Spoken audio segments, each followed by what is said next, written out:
Hello again. Sorry for all the videos, but I am bulk filming today whilst I have no children in the house. Um, so I've got a book haul for you. In fact, I will split it into two parts because this will be covering November and December. And I haven't bought a huge amount, but I've acquired several books.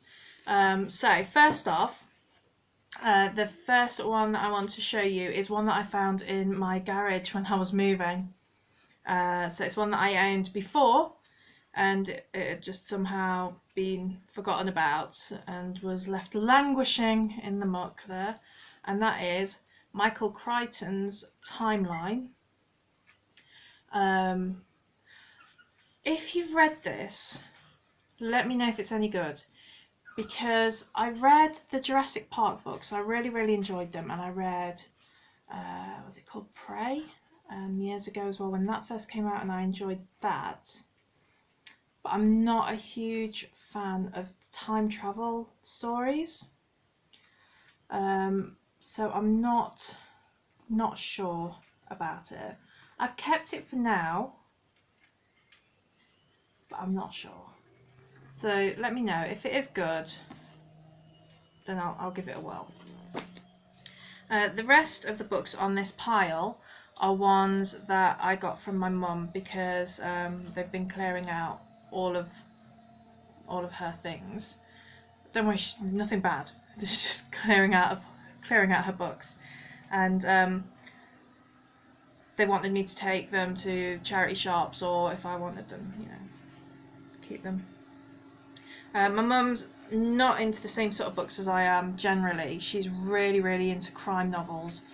But her love of books is definitely what's made me such an avid reader as well. But there were some that looked kind of interesting. You know me, I tend to go into these things blind though, so I'm very much an advertising exec's dream. I just look at the cover and I'm like, yeah, that looks great. So the first one on my pile here is by Andrea Camilleri. The Snack Thief, which is an Inspector Montalbano mystery. I actually got my mum this for Christmas some years back. I bought her a set and I've kept the set. The other ones are they're languishing in this new garage somewhere. So I thought, well, I better keep this one as well. Carry on with the series when I do get to it. So it's set in Sicily, Inspector Montalbano, I guess. And I don't really know anything.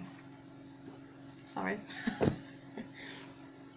And this one is from a set that I got for my mum as well for Christmas.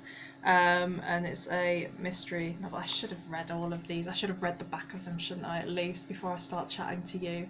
Talking rubbish to you, I'm sorry. Love Lies Bleeding. Edmund Crispin is the author. A Gervais Fenn mystery. Well, it must be good because the Observer said, never has Mr. Crispin been in such good form. I don't know Mr. Crispin, so I don't know if he was ever in bad form, so we'll see. Crastvan School. Oh, you'd think I'd been drinking, wouldn't you?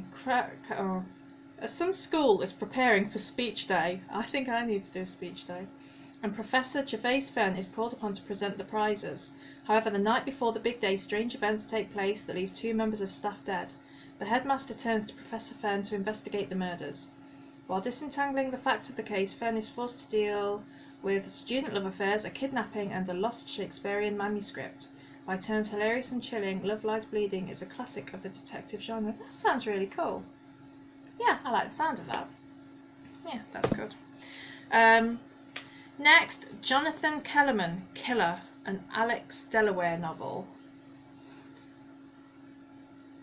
I don't know. Do you know what? I might never get around to reading this. I'm not massively into like this sort of crime book. I quite like a cozy mystery, but like police. What are they called? Police procedural. Oh, I normally talk a lot better than this. Police procedurals. That'll do. I'm not hugely into. Well, I like the Morse books. I read all of those like back to back. That was a long time ago. I don't know why I thought of them. Bernard Cornwell, The Pagan Lord. This isn't one that I bought my mum, so that's nice.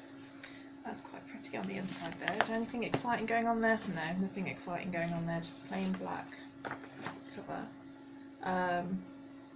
The years after King Alfred's death are peaceful. The Danes rule in northern Britain, the Saxons hold the south.